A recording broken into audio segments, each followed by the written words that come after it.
Assalamualaikum. Iya.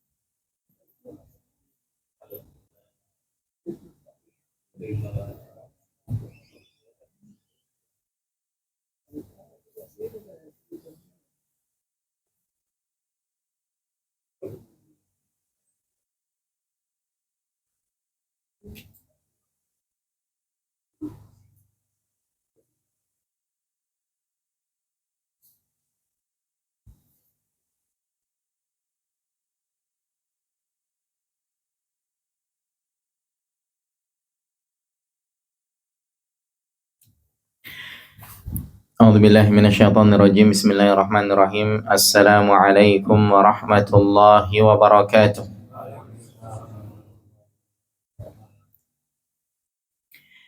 Innal hamdalillah nahmaduhu wa nasta'inuhu wa nastaghfiruh wa na'udzu billahi min syururi anfusina wa min sayyiati a'malina. Man yahdihillahu fala mudilla lah wa man yudlilhu fala hadiya lah. Wa ashhadu an la ilaha illallah wahdahu la syarika lah wa ashhadu anna Muhammadan abduhu wa rasuluhu la nabiyya ba'dah. Fa inna asdaqal hadithi kitabullah wa khairal huda huda Muhammad sallallahu alaihi wasallam wa syarral umuri muhdatsatuha wa kullu muhdatsatin bid'ah wa kullu bid'atin dhalalah wa kullu dhalalatin finnar. Allahumma salli ala Muhammad wa ala alihi wa ashabihi wa man tabi'ahum bi ihsanin ila yaumiddin. Para jamaah yang dimuliakan oleh Allah Subhanahu wa taala, pada kesempatan malam hari ini, hari Kamis, kita masuk di tanggal 25 Ramadan tahun 1445 Hijriah atau 4 April 2024. Kita melanjutkan kajian spesial malam iktikaf, yaitu dengan tema nasihat berharga meraih hidup bahagia. Di sini kita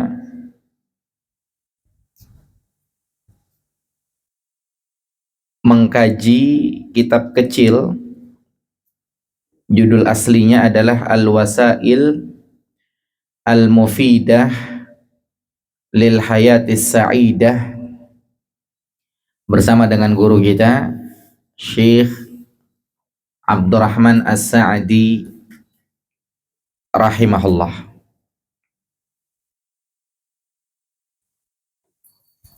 Dan melanjutkan dari pertemuan yang sebelumnya, kita masuk di halaman 17. Karena yang sebelumnya kita sudah baca muqaddimah dari halaman 1. Dan dalam muqaddimah mungkin yang menarik ada di halaman 2.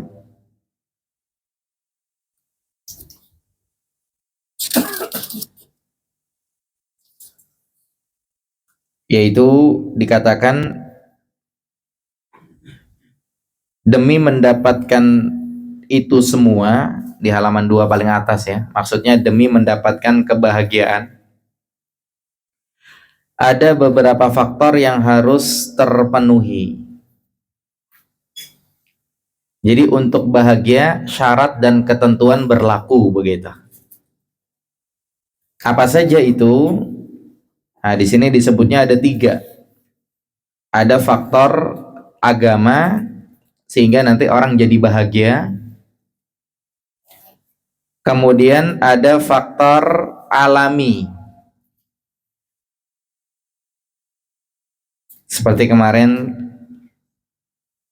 kita kasih contoh, mungkin orang lari pagi, kemudian olahraga. Ini kan alami.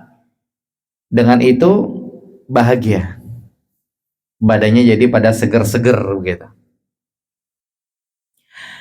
Ada lagi faktor amaliyah, perbuatan.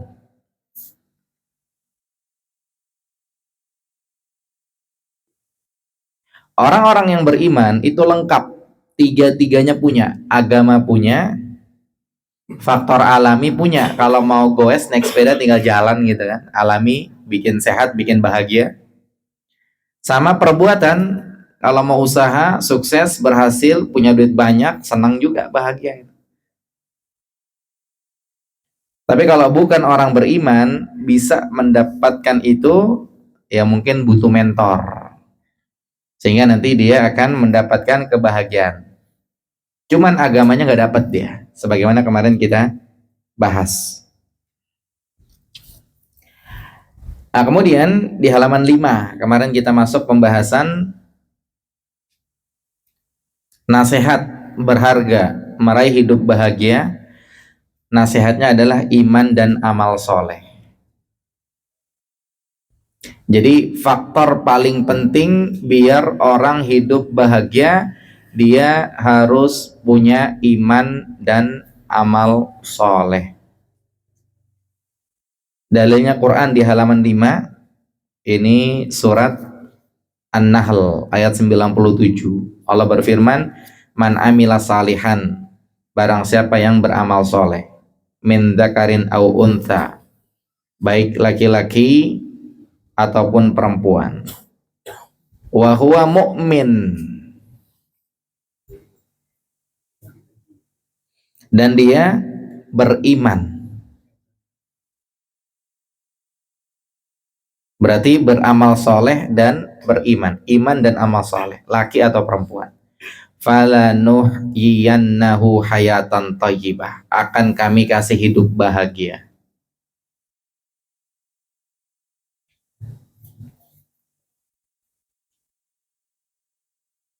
Wala najziyannahum ajrahum, dan akan kami berikan balasan buat mereka bi ahsani ma kanu ya'malun,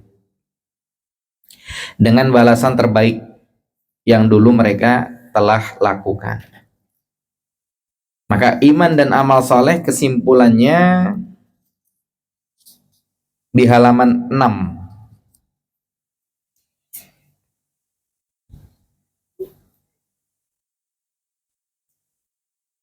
Jadi paragraf yang kedua.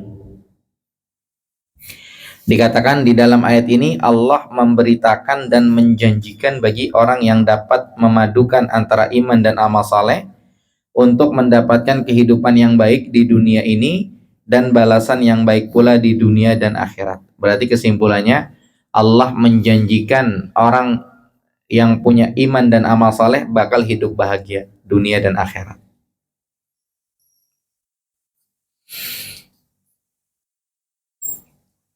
Dan disebutkan di halaman 6 paragraf yang terakhir,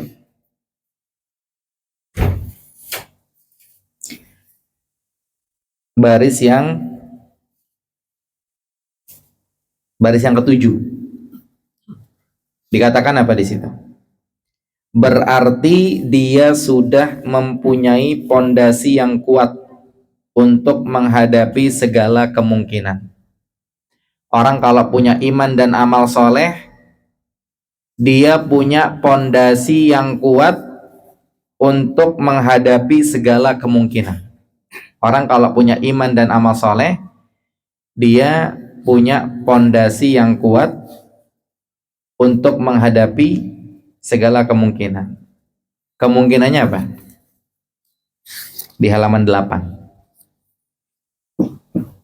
Dalil hadis. Ajaban li amril mu'min. Luar biasa orang beriman itu. Orang beriman itu ajib. Orang beriman itu istimewa, top, keren. Inna amrohu kullahu khair. Orang beriman semua urusannya khair. Orang beriman semuanya baik. In asabat husarra, ini kemungkinan yang pertama. Kalau dia ngalamin seneng, kalau dia ngalamin enak. Syakara, dia bersyukur. Fakana khairan lahu, dan itu baik buat dia.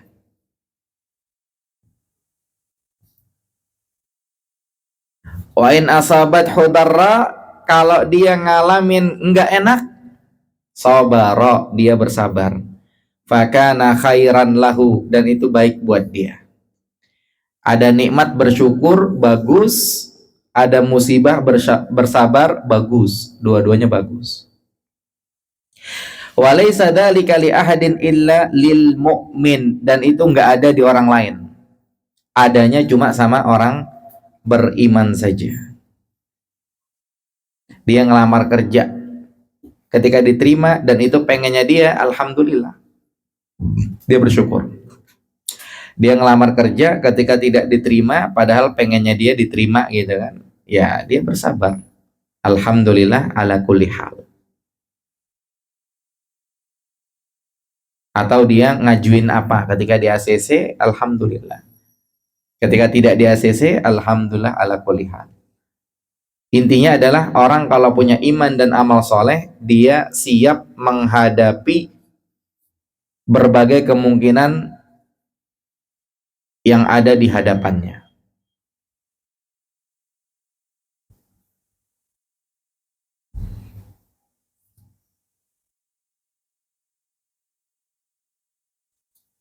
Kemudian lanjutannya,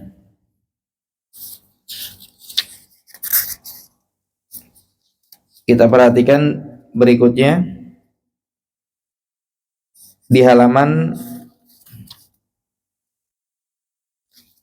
16.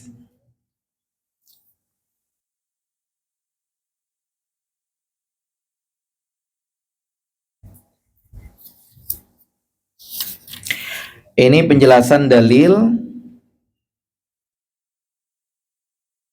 paragraf terakhir di halaman 15. Coba lihat. Paragraf terakhir di halaman 15. Dikatakan orang baik dan orang jahat, orang yang beriman dan orang yang tidak beriman, orang yang rajin sholat sama orang yang malas sholat, orang yang rajin ke masjid sama orang yang malas ke masjid, orang yang rajin kajian sama orang yang malas kajian, orang beriman sama orang kafir. Pokoknya dua kubu yang berbeda tersebut sama-sama berpotensi untuk belajar,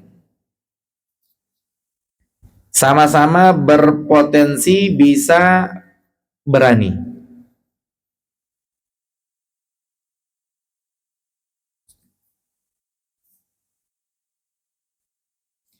Kemudian di halaman 16 lanjutannya. Mereka juga sama-sama mempunyai potensi kejiwaan yang dapat melunakkan dan meringankan hal-hal yang menakutkan.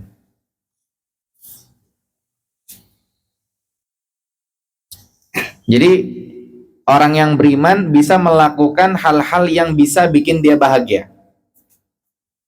Orang yang tidak beriman bisa melakukan hal-hal yang bisa bikin dia bahagia. Orang yang rajin ke masjid, orang yang rajin ibadah bisa melakukan hal-hal yang bisa bikin dia bahagia. Orang yang malas ke masjid, malas sholat, malas ibadah, mereka juga bisa melakukan hal-hal yang bisa bikin mereka bahagia. Bisa. Sama-sama bisa goes, sama-sama bisa naik sepeda. Bedanya apa? Hanya saja seorang mukmin mempunyai keunggulan dengan keimanannya. Punya iman dan amal soleh mereka itu. Orang mukmin punya kesabaran, orang mukmin punya nilai tawakal kepada Allah. Orang mukmin dia punya harapan untuk dapat pahala. Hal-hal inilah yang menambah keberanian untuk meringankan beban rasa takut, juga meringankan musibah yang menimpanya. Jadi bedanya di situ. Masing-masing mereka bisa berusaha biar mereka bahagia, mereka harus ngapain? Cuman orang beriman tampil beda. Mereka punya nilai plus berupa apa? Iman dan amal soleh. Gambarannya Allah sebutkan dalam Quran surat An-Nisa ayat 104, in takunu ta'lamun, kalau kalian ngalamin sakit, fa innahum ya'lamun, mereka juga ngalamin sakit. Kalau kalian ngalamin gak enak, mereka juga ngalamin gak enak. Fa innahum ya'lamun kama ta'lamun, mereka ngalamin gak enak seperti kalian ngalamin gak enak, sama. Bedanya apa? Bedanya watarjuna minallahi ma la yarjun. Kalian itu mengharapkan sesuatu dari Allah, sesuatu yang mereka tidak mengharapkannya. Mereka nggak kepikiran. Kalian mikirin pahala, mereka nggak mikirin pahala. Yang mereka pada goes naik sepeda, jalan kaki biar pada seger, sehat, biar panjang umur, biar nggak mati. Orang beriman nggak cuman itu. Orang beriman goes lari pagi apa? Biar sehat, biar kuat, berangkat ke masjid, biar semangat hadir kajian, ya, biar badannya kuat untuk nyari nafkah buat keluarga. Orang mukmin ada nilai plusnya.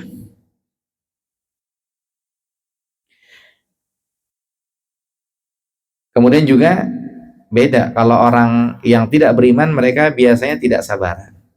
Orang beriman sabaran. Fadilahnya disebutkan di halaman 17. Ada Quran surat Al-Anfal ayat 46.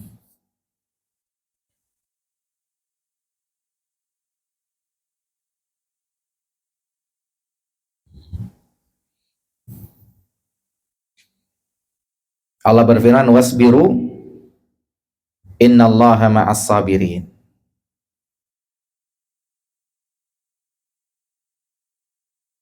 Ya, bersabarlah kalian,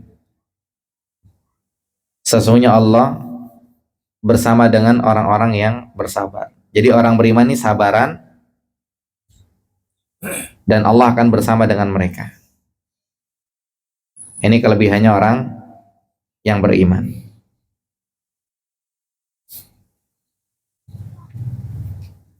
Akhirnya kita baru sampai sini. Sekarang kita lanjut yang nomor 2. Di antara faktor-faktor yang dapat menghilangkan kesedihan, dapat menghilangkan musibah, dapat menghilangkan keguncangan hati, adalah berbuat baik kepada sesama makhluk. Karena kalau kita berbuat baik, nanti kita bakal dapat balasan dari Allah.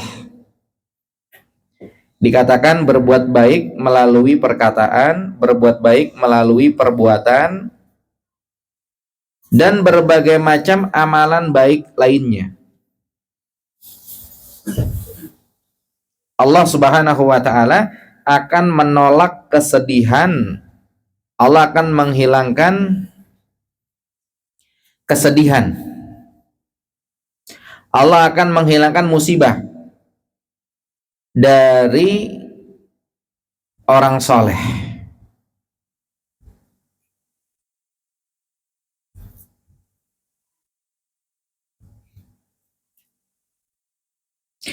Kemudian juga orang jahat. Jadi orang soleh kalau berbuat baik, Allah bakal berbuat baik balik sama dia.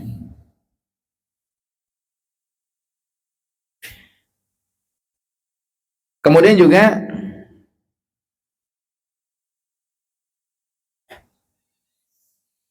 orang yang jahat, ketika dia berbuat baik, Allah juga akan berbuat baik sama dia, sesuai dengan perbuatan baik yang dilakukan.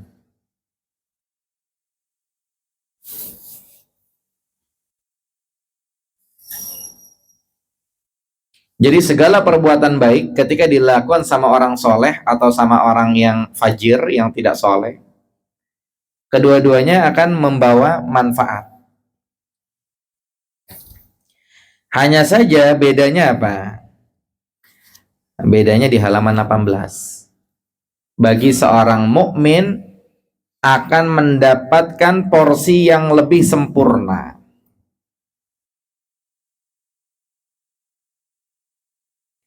Orang kafir dia baik, dia bangun masjid misalnya, atau dia bangun fasilitas umum. Atau orang kafir baik bagi-bagi takjil.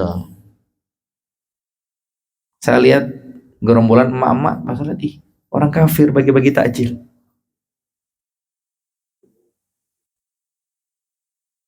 Maka ketika seseorang itu berbuat baik, baik dia orang beriman atau bukan orang beriman, dia akan mendapatkan kebaikan dari itu.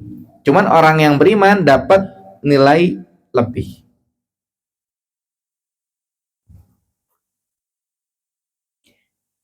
Yang membedakan seorang mukmin dari yang lainnya adalah bahwa kebaikan yang dia lakukan didorong oleh keikhlasan dan harapan mendapatkan pahala dari Allah.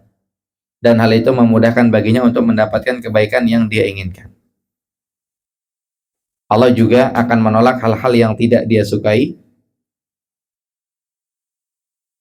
yang tidak dia sukai seorang mukmin, karena yang tidak disukai seorang mukmin karena berkah keikhlasan dan harapan mereka terhadap pahalanya. Jadi di sini lagi ingin menyampaikan kepada kita, orang kalau berbuat baik pasti dia akan mendapatkan manfaatnya. Kayak orang beriman berbuat baik, tetangga lagi pindahan gitu kan, dibantuin. Beres bantuin, makan nasi padang. Ini orang rajin ke masjid nih. Tapi kan yang sebelahnya rajin bantuin juga, kagak pernah ke masjid, malas ke masjid, malas sholat. Tapi karena dia ngebantuin tetangga yang pindahan, sama makan nasi bungkus juga, enak. Beres makan dikasih duit, udah bantuin. Jadi di antara yang bisa menjadikan kita bahagia adalah kita baik sama orang. Ketika kita baik sama orang, itu akan menjadikan kita bahagia, kita senang.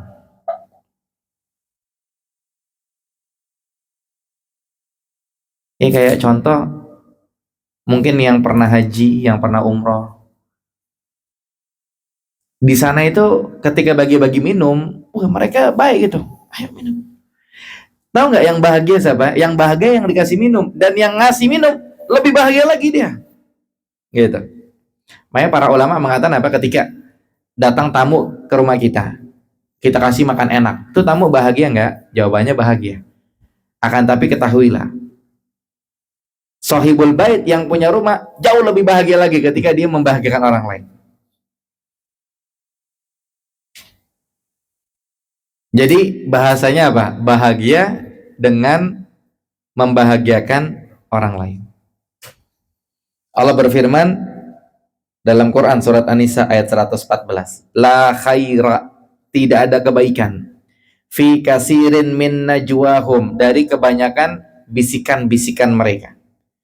Illa man amara bisadaqatin, kecuali kalau nyuruh sedekah, au ma'rufin, atau nyuruh berbuat baik, au islahin bainan nas, atau nyuruh islah.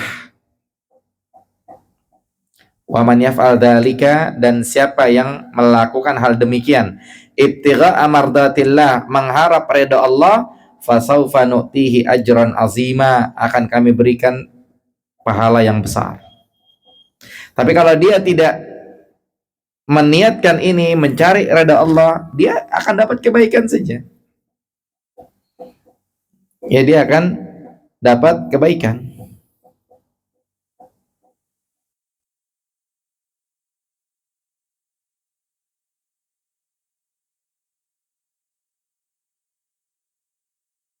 Tapi ketika dia mencari ridha Allah, Allah akan berikan balasan yang lebih besar lagi.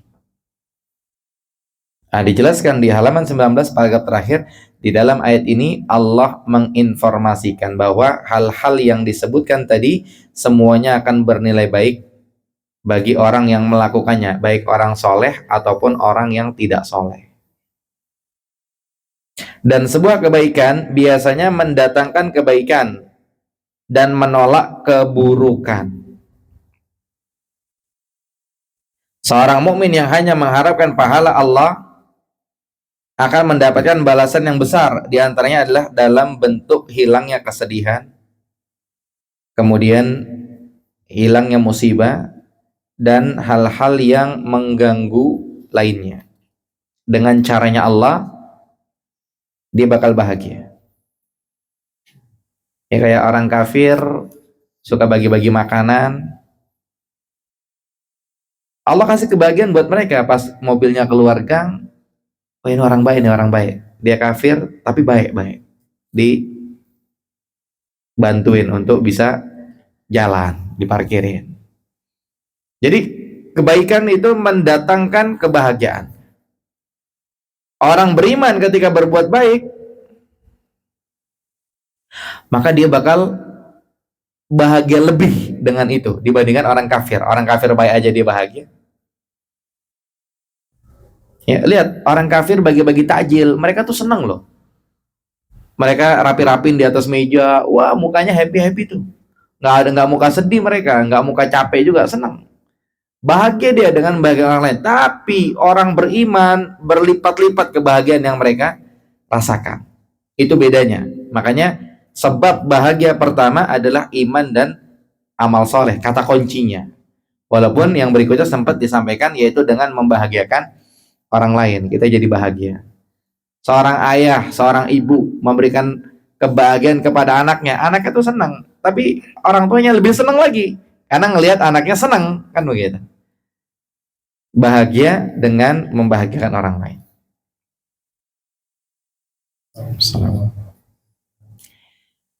Itu nasihat yang pertama, meraih hidup bahagia dengan iman dan amal soleh. Sekarang yang kedua di halaman 20, meraih hidup bahagia dengan aktivitas, kemudian dengan ilmu,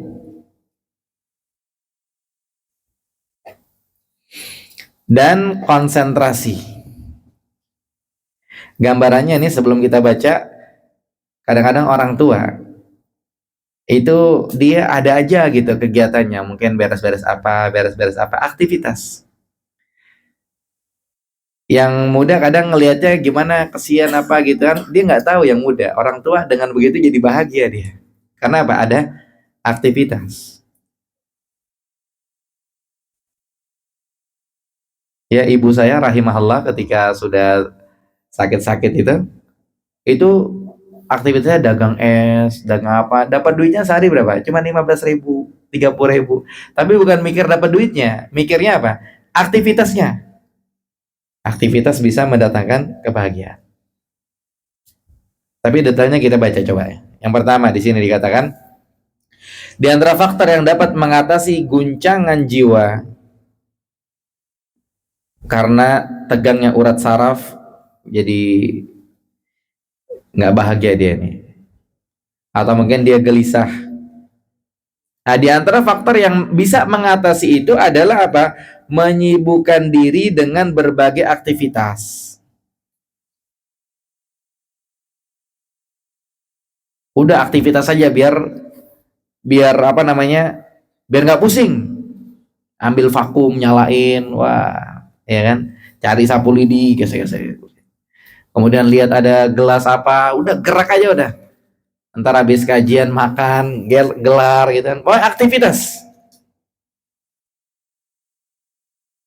Atau dengan mempelajari ilmu yang bermanfaat. Datang lagi kajian, kajian lagi, kajian lagi. Udah pokoknya itu aja.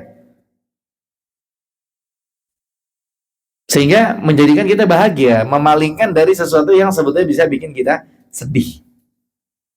Dikatakan aktivitas semacam ini dapat mengalihkan perhatian hati seseorang dari hal-hal yang dapat mengguncangkannya. Dari hal-hal yang bisa bikin sedih, gara-gara dia aktivitas, gara-gara dia mempelajari ilmu yang bermanfaat, kajian lagi, kajian lagi, kajian lagi. Lupa, nggak sedih.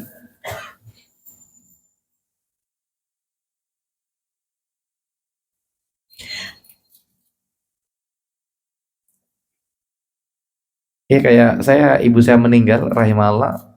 Ya saya pas udah berapa hari, kalau nggak salah sekarang udah lupa ya. Kajian tetap jalan, kerja, apa gitu, aktivitas. Sedihnya hilang.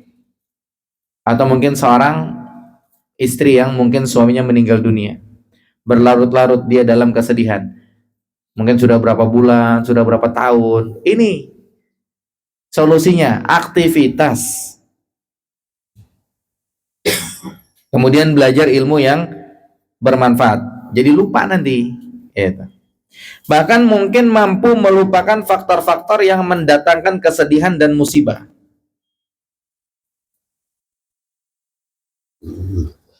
Jiwanya menjadi senang dan semangatnya berkobar-kobar, semangatnya bertambah gara-gara dia aktivitas. Faktor-faktor semacam ini bisa berlaku bagi orang yang beriman dan yang tidak beriman. Aktivitas tadi. Orang kafir, orang beriman, orang rajin ibadah, orang malas ibadah, aktivitas sudah, seger dia, nanti bahagia dia, seperti itu. Hanya saja orang yang beriman unggul dengan keimanan dan keikhlasannya. Jadi ketika dia menyibukkan diri dengan ilmu yang dia pelajari atau mungkin yang dia ajarkan, juga dengan perbuatan baik yang dia lakukan, maka dia jadi bahagia. Jika yang dia lakukan berbentuk ibadah, maka tentu nilainya adalah ibadah. Jika berbentuk pekerjaan atau kebiasaan duniawi, maka pekerjaan itu dia sertai dengan niat yang baik dan dimaksudkan untuk membantunya dalam ibadah kepada Allah. Ini kalau kita bicara ibadah, ada ibadah mahdhah, ada ibadah ghaira mahdhah. Jadi kalau malam iktikaf, pagi tidur, niatnya apa? Istirahat biar kuat. Itu hitungannya ibadah tuh, ibadah ghairu mahdhah. Malamnya ibadah mahdhah, ngaji Quran, zikir. Pagi-pagi ibadah ghairu mahdhah, tidur. Bangun tidur, ibadah lagi mahdhah, salat zuhur. Dan karena itu semua, maka faktor-faktor tersebut sangat berperan di dalam menghilangkan kesedihan dan berbagai macam musibah, yaitu aktivitas.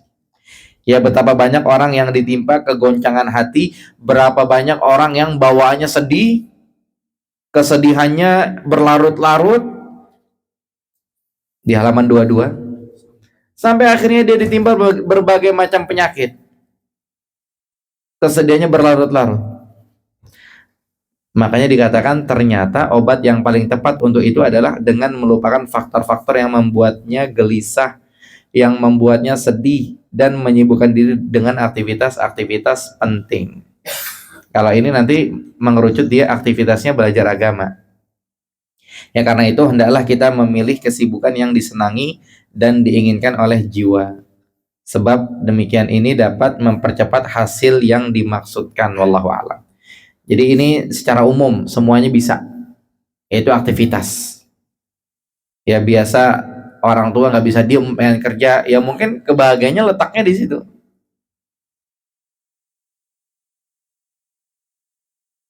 Kemudian yang kedua, di antara hal yang juga dapat menolak kesedihan, yang bisa menghilangkan kegelisahan adalah mengonsentrasikan seluruh pikiran pada pekerjaan yang ada pada hari itu.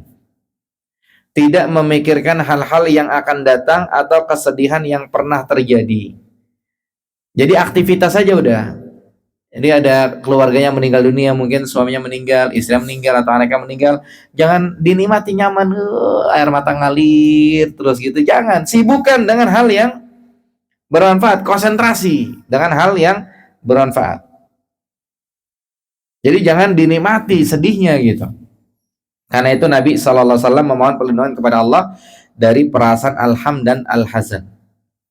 Ya, Allahumma inni a'udzubika minal hammi wal hazan. Jadi kesedihan, kegelisahan jangan dinikmati.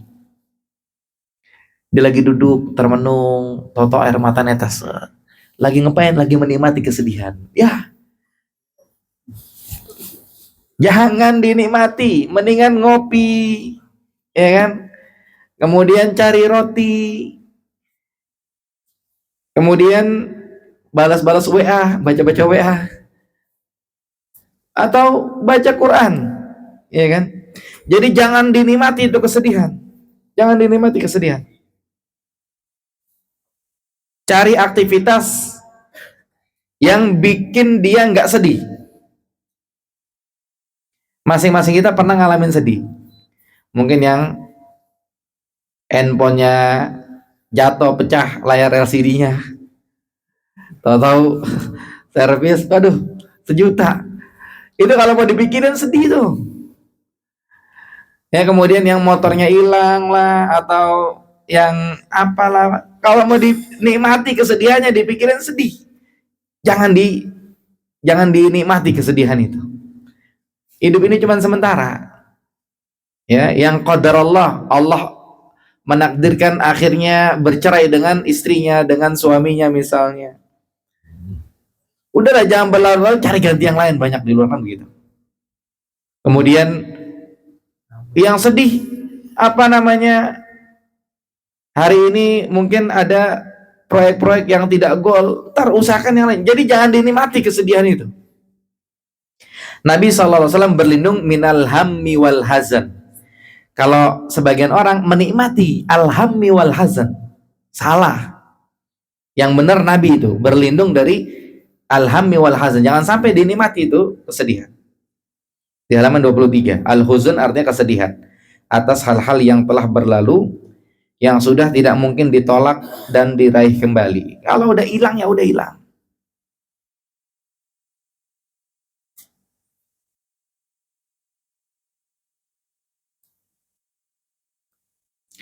Saya kemarin ketika umroh Februari kemarin, pas kepulangan di Jeddah itu, saya bawa termos, bawa kopi, saya udah seduh, wah udah enak pokoknya, masih panas, masih full, belum saya cobain. Kemudian saya bawa oleh-oleh, ada mobil-mobilan buat anak-anak saya, ada jam tangan, saya taruh di plastik, tahu-tahu ketinggalan.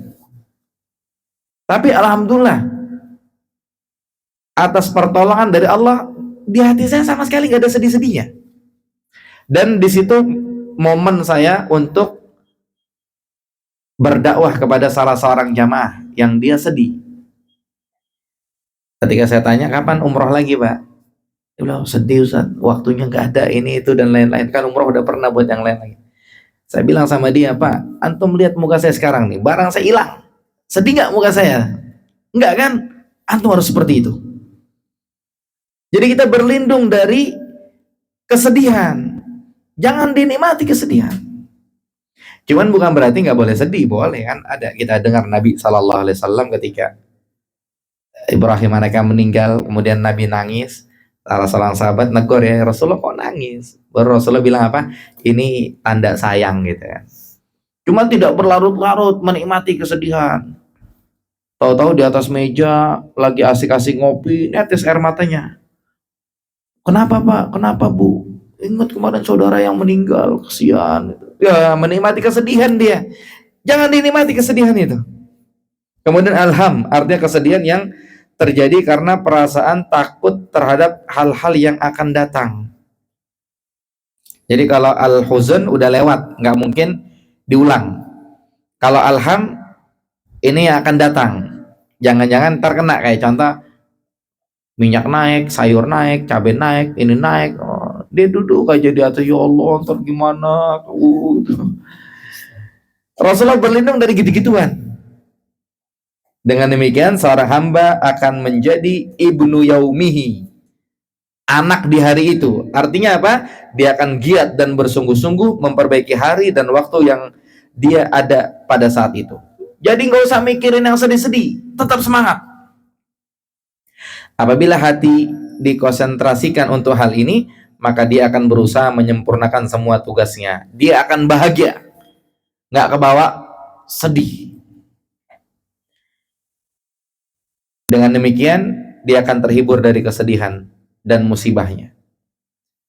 Ya, ketika Nabi SAW membaca doa atau mengajarkan umatnya berdoa, pada hakikatnya beliau memberikan dorongan, tentu dengan bantuan Allah dan karunia-Nya. Ketika Nabi ngajarin doa, Nabi SAW ngasih semangat. Lanjut di halaman 24. Nabi ngajarin kesungguhan dalam mencapai prestasi dan menolak kegagalan. Sebagaimana yang diminta di dalam doa. Jadi ketika Nabi mengajarkan berdoa, bukan berarti doa kemudian lenggang kangkung, nggak berusaha. Tidak. Saya dulu ketika lulus SMA 2008, itu saya pengen banget kuliah di Libya, kalau nggak kuliah di Madinah gitu. Kuliahnya ada juga yang ngajakin kuliah di Kuwait. Itu kami itu teman-teman tuh masing-masing puasa Senin Kemis, kemudian berdoa di tempat masing-masing, di posisi masing-masing. Tapi ketika berdoa, apakah udah begitu tinggal nunggu? Enggak. Kami itu belajar. Saya pribadi persiapan buat masuk Libya belajar setahun. Setahun tuh belajar bukan belajar bahasa Indonesia, matematika, bahasa Arab, ini enggak. Cuma nahwu sorof aja belajar selama setahun. Tiap sore datang pulang. Dari muridnya 45, tinggal 35, 25, 15, tinggal 5 orang. 5 orang, salah satunya Ustadz Munir Muntaha. Tapi pada akhirnya tinggal 1 orang, saya sendiri.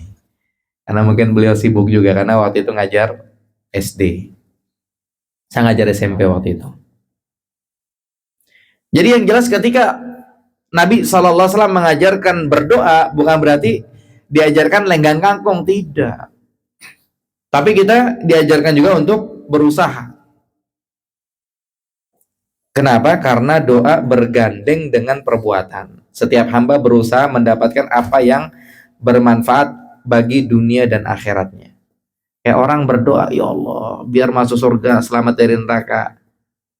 Biasanya itu orang rajin ke masjid, rajin sholat, rajin ibadah, rajin puasa, rajin ngaji Quran, sampai dia berdoa sampai merem-merem gitu kan. Tapi apakah merem tidur udah? Enggak, pasti dia berusaha untuk menjadi lebih baik. Dia berdoa, ya Allah, besok ada proyek nih, mudah-mudahan. Akhirnya dia bangun pagi, berangkat duluan dia. Sambil dia berdoa sampai merem-merem kepada Allah Subhanahu wa taala. Tapi tetap berusaha. Jadi bukan cuma doa, habis itu tinggal nunggu. Enggak. Doa dan usaha. Dan dia juga berdoa memohon pertolongan Allah agar sukses mendapatkan apa yang dia inginkan. Seperti yang disabdakan oleh Nabi SAW. Lihat di sini, Nabi ngajarin berdoa kepada Allah dan tetap semangat. Lihat, dalil hadits riwayat Muslim. Ini pernah kita bahas di Syarah Riyadhus Shalihin. Satu dalil ini waktu itu kajian 1 jam. Sekarang kita sebentar doang, kita lihat aja nih. Mungkin kita jelasin sedikit. Lihat di sini. Yang pertama, ihris ala ma yanfa'uka, Nabi mengatakan. Ya ihris, bersemangatlah ala ma yanfa'uka, terhadap sesuatu yang bermanfaat buatmu. Urusan dunia, apalagi urusan akhirat. Kalau bermanfaat, yang semangat. Kita kerja dapat duit, manfaat tuh. Yang semangat. Kemudian kita sholat, kita puasa, kita ibadah, dapat manfaat. Itu manfaat buat kita. Yang semangat. Terus Nabi bilang apa? Wasta'in billah. Jangan lupa minta tolong kepada Allah. Jadi jangan bersandar pada diri sendiri. Semangat pasti bisa. Dia lupa minta tolong kepada Allah. Nggak benar. Tapi minta tolong juga kepada Allah Subhanahu wa taala. Wala ta'jiz. Jangan lemah. Ya jangan lemah. Jadi udah datang kajian, dilihatnya penuh, ya balik lagi dia. Jangan. Pinggirin motor dulu, lihat kanan kiri dulu, ada tempat kosong, duduk.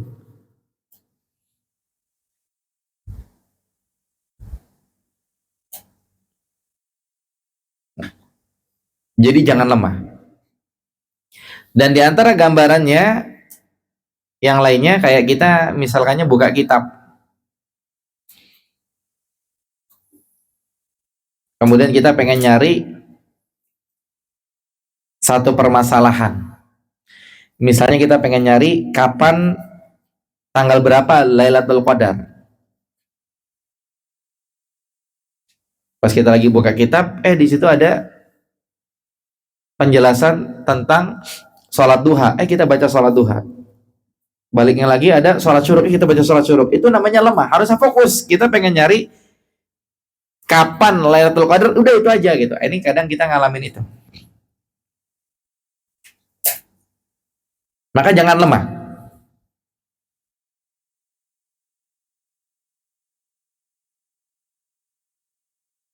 Jadi kita harus ada inisiatif. Ya bersungguh-sungguh terhadap hal yang manfaat. Kayak mungkin teman-teman panitia nyari makan sahur, sini nutup, sana nutup, sini nutup. Jangan, ya udahlah, minum air aja. Enggak, jangan lemah, terus cari, dapat seperti itu. Kemudian lanjut, wa idza asabaka syai'un, kalau menimpamu sesuatu, ada sesuatu yang menimpamu, fala taqul, kamu jangan ngomong lau anni fa'altu kaza, coba ya tadi saya ngelakuin ini, laka nakada wa kada, nggak bakal begini. Jangan begitu.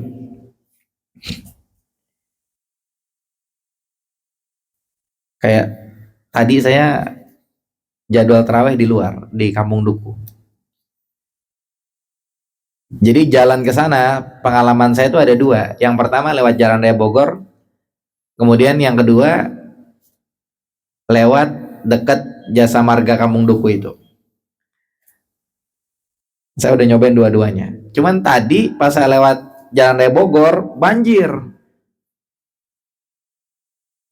Tapi alhamdulillah saya cuma bilang gini doang, banjir. Pelan-pelan saya, bismillah. Sampai lewatin banjir itu. Banjir bukan banjir besar, banjir air mengenang di jalan setengah roda motor begitu. Alhamdulillah saya nggak bilang begini, aduh coba ya lewat jalan yang sebelah sono gitu kan. Itu jangan, itu dilarang tuh. Nggak boleh bilang begitu.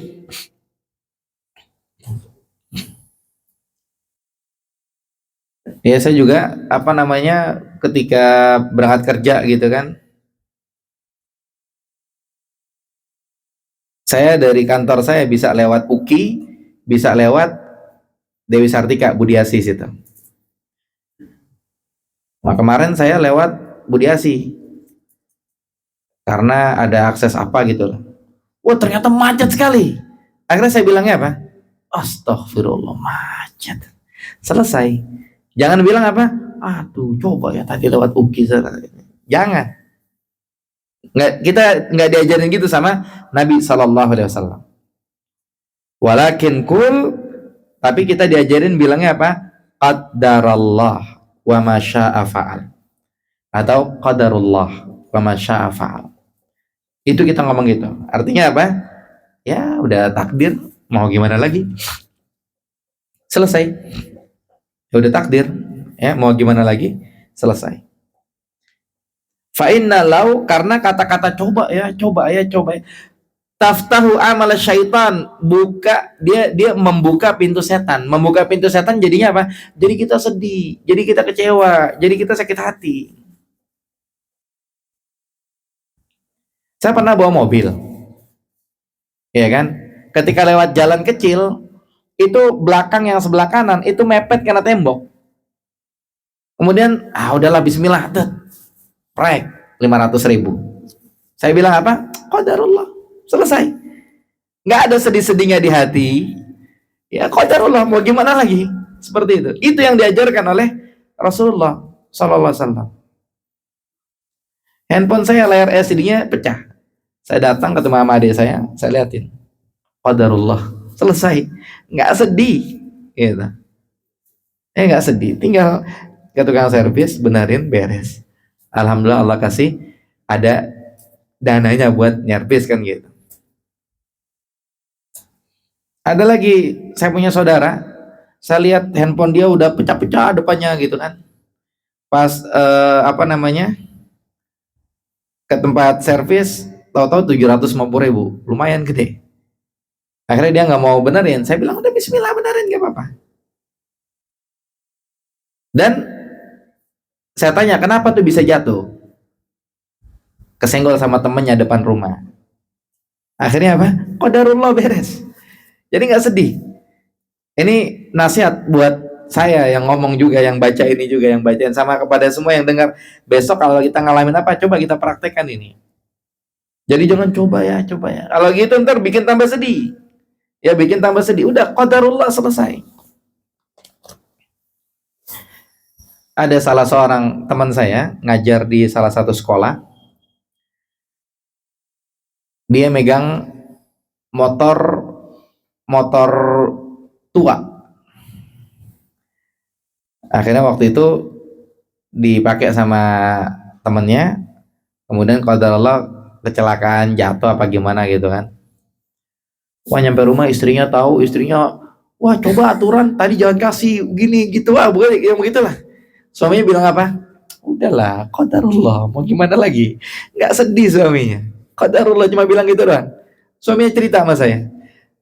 Dan saya kalau ketemu sama suaminya tuh ngobrolnya panjang. Nanti istrinya dari dalam rumah bilangnya, Pak, wah kalau ketemu tuh nggak cukup sejam 2 jam tuh ngobrol gitu. Yang jelas seperti itulah. Kita lihat di halaman 25 paragraf terakhir. Di dalam hadis tersebut, Rasulullah SAW memadukan antara perintah berusaha meraih perkara yang bermanfaat dalam setiap keadaan dengan perintah memohon pertolongan kepada Allah. Jadi ihris ala ma yanfa'uka wasta'in billah itu. Bersemangatlah terhadap sesuatu yang manfaat, jangan lupa minta tolong kepada Allah. Dan perintah agar tidak memperturutkan sikap lemah yang merupakan cerminan dari sifat malas yang berbahaya. Jadi jangan memperturutkan sifat lemah. Dalam hadis bilangnya wala ta'jiz, kalau di sini bilang. Semua itu dikumpulkan dengan perintah pasrah terhadap hal-hal yang sudah berlalu dan selalu memperhatikan qada dan qadar Allah. Jadi jangan kita tenggelam dengan alham wal hazan. Apa bedanya alham wal hazan? Kalau al hazan udah lewat, nggak bisa balik. Tapi kalau alham itu yang akan datang. Ya katanya ini bakal naik, ini minyak ini bakal hilang, gantinya ntar minyak apa bakal naik. Udah, nggak usah dinikmati itu. Ya kalau emang terjadi qadarullah. Kemudian di halaman 26 paragraf terakhir. Di sini Rasulullah SAW membagi urusan manusia menjadi 2 bagian. Pertama, bagian yang dibolehkan bagi seorang hamba untuk berusaha mendapatkannya, atau menolaknya, atau meringankannya.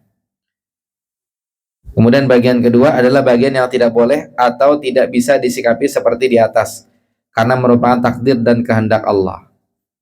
Jadi Rasulullah membagi ada 2 bagian. Bagian yang pertama yang bisa diusahakan, ada yang manfaat, semangat, berangkat gitu. Kemudian bagian yang kedua yang sudah nggak bisa diapa-apain lagi, gagal, kejadian ini itu, udahlah qadarullah, beres. Qadarullah wa masya'afa.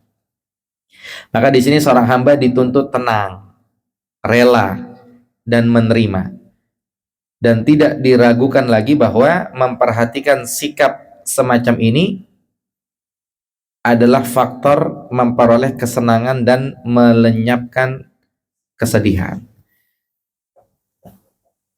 Jadi dengan sikap seperti itu kita bakal bahagia.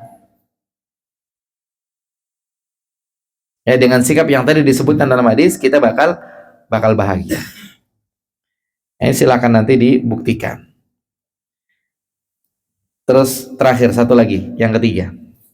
Nah, setelah ini kita tutup insya Allah. Ini udah jam 12 ya.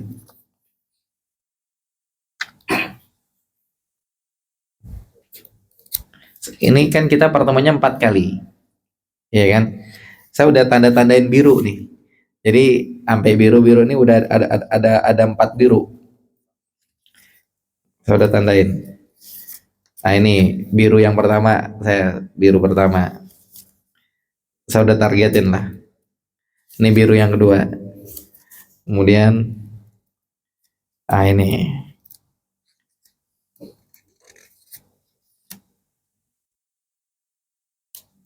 Yang terakhir ya birunya di halaman 56 itu.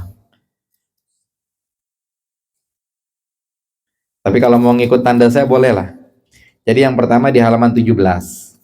Yang kedua di halaman 31. Yang ketiga di halaman 44. Yang keempat di halaman 56. Baik, dikit lagi ya, satu lagi kita baca. Perhatikan. Yang ketiga, zikir. Nah, ini nih, nasihat meraih hidup bahagia, yaitu dengan zikir, kemudian ingat nikmat dan selalu melihat ke bawah. Ada 3 yang dibahas di sini.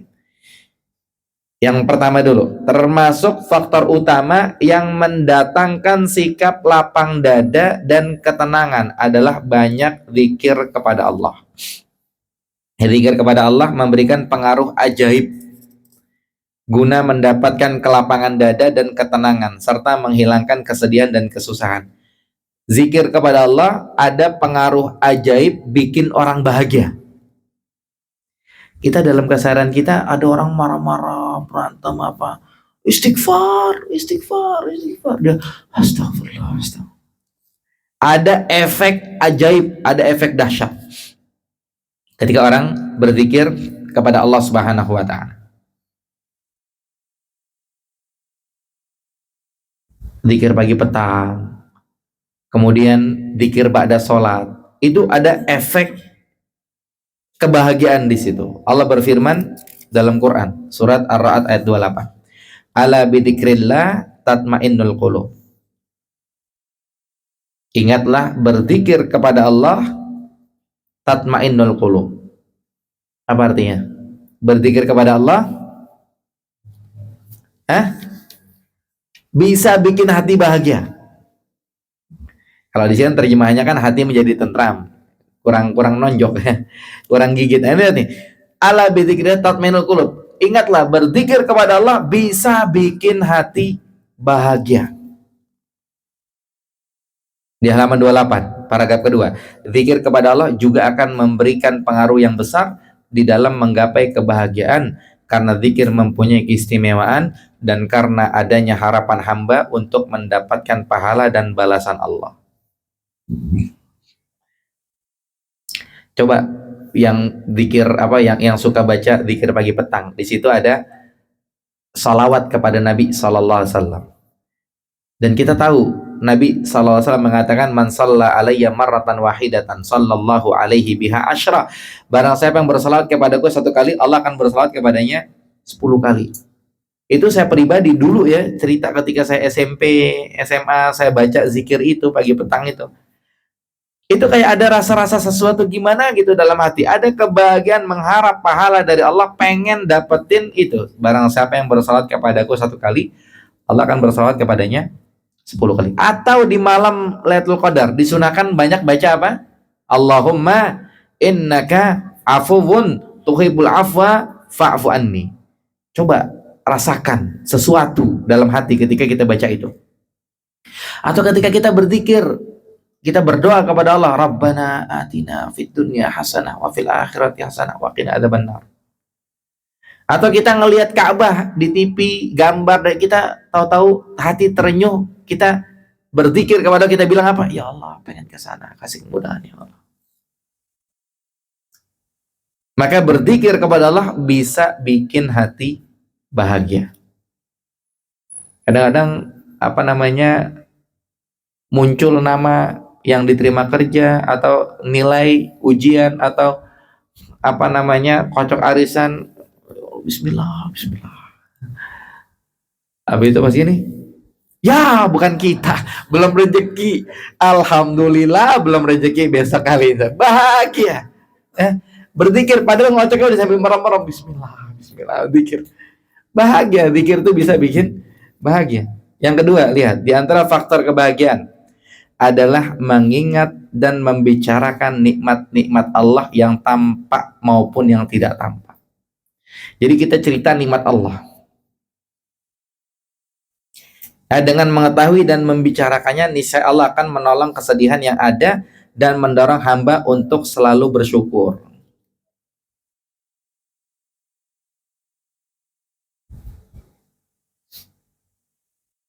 Jadi cerita nikmat Allah bisa bikin hati bahagia.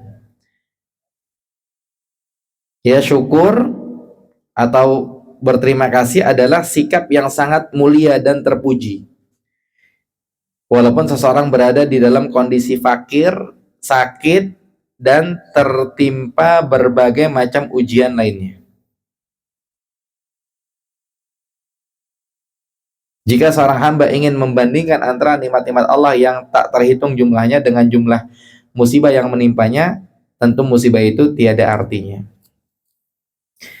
Jadi di sini diajarin untuk kita ingat-ingat nikmat Allah.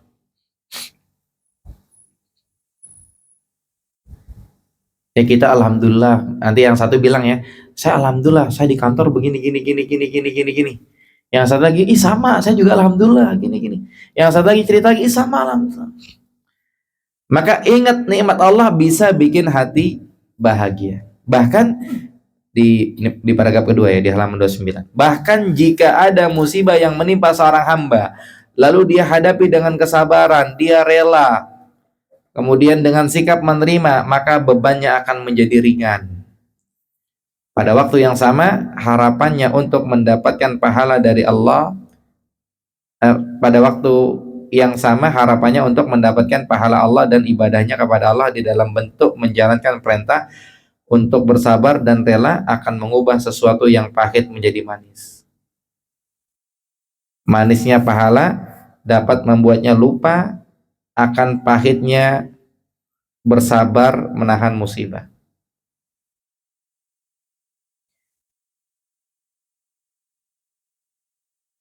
Jadi yang pertama di sini diingatin supaya ingat-ingat nikmat Allah. Kemudian yang kedua disuruh bersabar. Dan orang kalau bersabar, maka pahala yang dia bayangkan itu jauh lebih manis ketimbang sakit yang dia rasakan. Ya kayak kita lagi sakit pinggang nih. Kita bilangnya apa? Tahur insyaallah. Insyaallah ini jadi penggugur dosa-dosa kita. Itu jauh lebih manis ketimbang sakit yang kita rasakan. Tapi di sini intinya yang pertama adalah disuruh ingat-ingat nikmat Allah. Kemudian yang ketiga, termasuk faktor yang sangat mendukung dalam hal ini adalah mengikuti petunjuk Nabi Sallallahu Alaihi Wasallam. Dalam sebuah hadis sahih di mana beliau Sallallahu Alaihi Wasallam bersabda, hadis Bukhari Muslim, "Ungduru, kalian harus melihat ila man huwa asfala minkum, lihatnya ke bawah. Wala tanduru ila man huwa fauqakum, jangan lihat ke atas." Artinya kita segini alhamdulillah, banyak orang yang lebih parah daripada kita. Jangan ngelihat ke atas. Kalau kita ngelihat ke atas, wih dia enak banget ya, kita dari dulu miskin terus, susah terus, gini terus ya gitu. Lihatnya ke bawah. Fa innahu ajudar, karena itu lebih oke, lebih pantas, jadi lebih gampang. Alla tazdaru ni'matallahi alaikum, kalian nanti jadi enggak kalian nanti jadi nggak kecewa dengan takdir Allah, dengan nikmat Allah yang dianugerahkan kepada kalian. Jadi kalau kita lihat ke bawah, oh ternyata ada yang lebih parah dari kita. Tapi kalau kita lihat ke atas, itu orang enak banget ya, kagak pernah ke masjid tapi rezekinya lancar, nih punya itu punya kita rajin ke masjid, wah nggak beres-beres tuh dia ngomong. Tapi kalau dia lihat ke bawah, alhamdulillah, ternyata ada yang lebih susah daripada kita. Itu yang diajarkan oleh Nabi Shallallahu Alaihi Wasallam. Apabila seorang hamba meletakkan di depan matanya cara pandang yang mulia ini, niscaya dia akan melihat bahwa dirinya lebih unggul dibandingkan sebagian besar orang di dalam masalah kesehatan dan rizkinya. Ya bagaimanapun kondisi dia yang sebenarnya. Jadi ngelihat, ih itu kasihan. Apa kita ngelihat bahwa kita itu orang nggak punya rumah, tidur di jalan, kita punya rumah, alhamdulillah. Lihatnya ke bawah, jangan lihat ke atas. Dengan demikian akan hilang kegelisahan, akan hilang kesedihan, akan hilang keluh kesah. Kemudian bertambahlah perasaan senang, harapannya untuk mendapat nikmat-nikmat Allah yang telah dianugerahkan kepada orang-orang yang ada di atasnya. Jadi bahagia seperti itu. Kalau ngelihatnya ke bawah. Setiap kali seorang hamba merenungi nikmat-nikmat Allah, baik yang tampak maupun yang tidak tampak, urusan agama maupun duniawi, niscaya dia akan mengetahui bahwa Allah telah memberikan banyak kebaikan kepadanya dan Allah telah mencegah berbagai bencana darinya. Dan tentunya hal ini dapat menghilangkan kesedihan, mendatangkan kebahagiaan dan kesenangan. Lihat ke bawah, jangan lihat ke atas. Wallahu alam. Sampai di sini. Nanti yang berikutnya yang keempat, ya nasihat meraih hidup bahagia, berikutnya usaha dan doa. Ini pada pertemuan berikutnya insyaallah. Sampai di sini Allah alam, yang benar datang dari Allah Subhanahu wa taala, yang salah dari saya pribadi. Barakallahu fikum. Wa sallallahu ala nabiyina Muhammad wa akhiru da'wana alhamdulillahil alamin.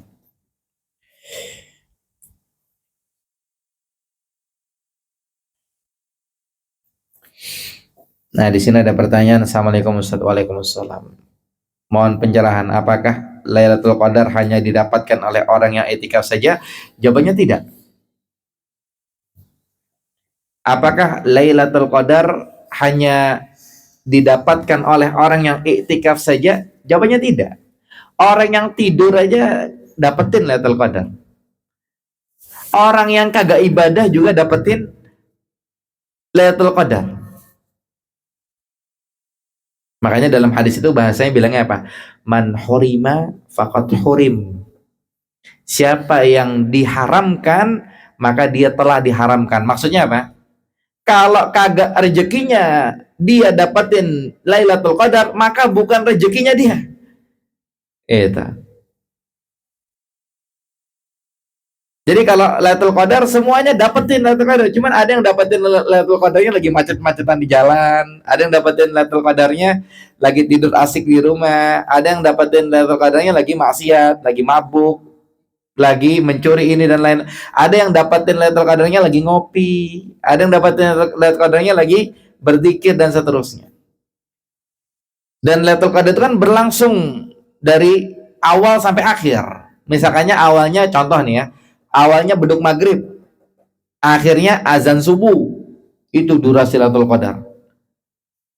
Kita dapat Lailatul Qadri khairun min alfi syahrin. Salat maghrib kita seperti 1000 bulan. Salat isya seperti 1000 bulan. Taraweh, lagi kita ngaji Quran, lagi kita kajian, kemudian kita bantu orang, atau kita bersih-bersih rumah Allah, bersih-bersih masjid, atau kita bantu, semuanya bernilai Lailatul Qadar. Cuman kalau ditanya apakah bisa itikaf di rumah, jawabannya nggak bisa. Itikaf itu di masjid. Ya, itikaf itu di masjid. Makanya ada seorang bertanya, katanya dia punya orang tua di rumah.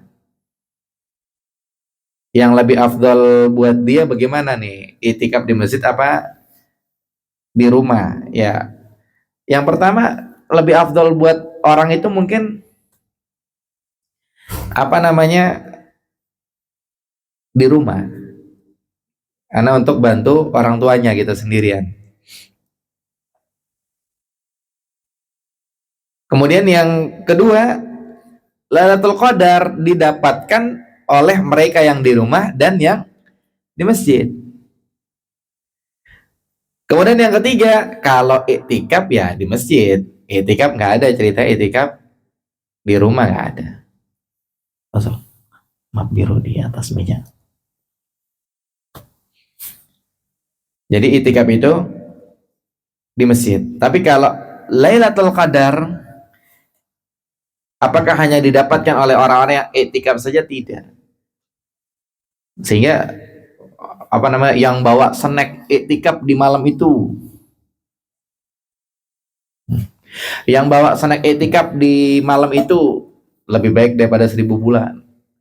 Yang nyiapin sahur di malam itu lebih baik daripada 1000 bulan. Cuman masalahnya kita nggak tahu kapan Lailatul Qadar itu. Katanya Nabi SAW pernah diunjukin Lailatul Qadar itu tanggal sekian. Cuman dengan hikmah Allah akhirnya dilupain lagi. Makanya Nabi SAW mengatakan cari di 10 malam terakhir. Ya, cari di 10 malam terakhir. Cuman tadi ya, man hurima faqad hurim. Siapa yang diharamkan berarti telah diharamkan. Artinya Lailatul Qadar di malam itu dia salat maghrib juga kayaknya enggak, salat isya juga enggak, tarawih juga enggak, ngaji Quran juga enggak. Dan ibadah kita ini apa namanya, rezekian gitu ya. Ya, ibadah ini rezekian. Orang bisa ibadah begini rezekinya dia. Yang satu bisa baca sejuz, 2 juz, 3 juz. Yang satu cuman bisa Allahumma innaka afuwun tuhibbul afwa fa'fu anni. Yang satu juga bisa astaghfirullah. Rezeki-rezekian.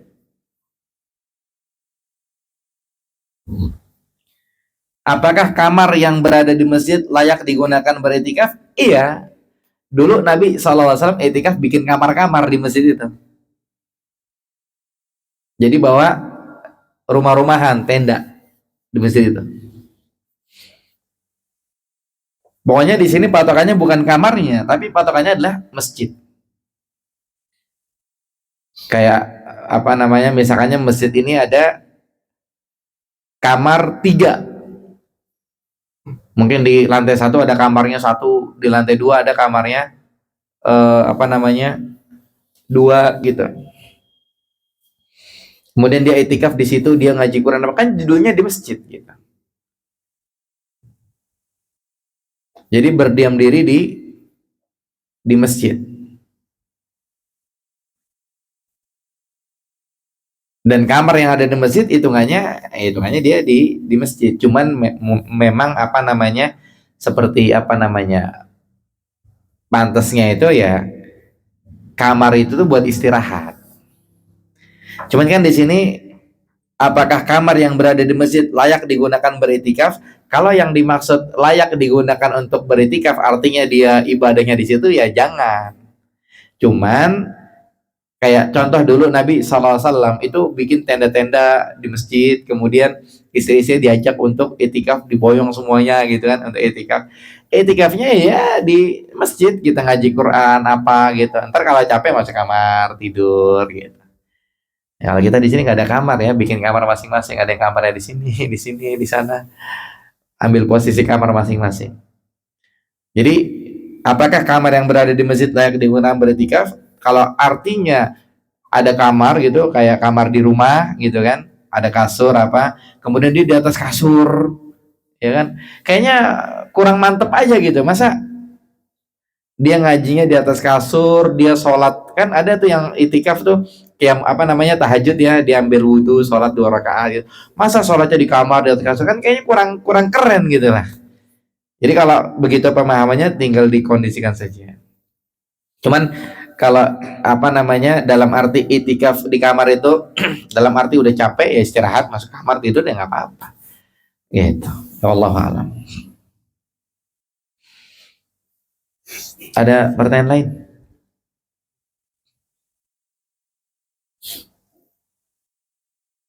Tidak ada? Di atas ada pertanyaan? Mau dikasih mikrofon atau WA saja?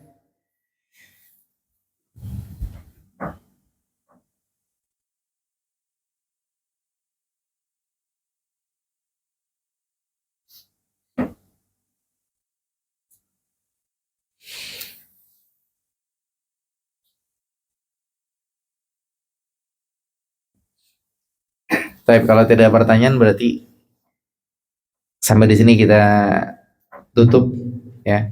Nanti beres kajian silahkan tuh ada karpet bisa digelar, makanan di pojok bisa diterjunkan ke lapangan,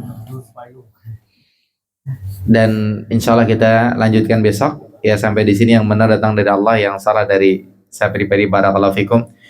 Wassallallahu ala nabiyina Muhammad wa akhiru da'wana alhamdulillah rabbil alamin. Subhanakallahumma bihamdika asyhadu an la ilaha illa anta astaghfiruka wa atubu ilaik. Assalamualaikum warahmatullahi wabarakatuh.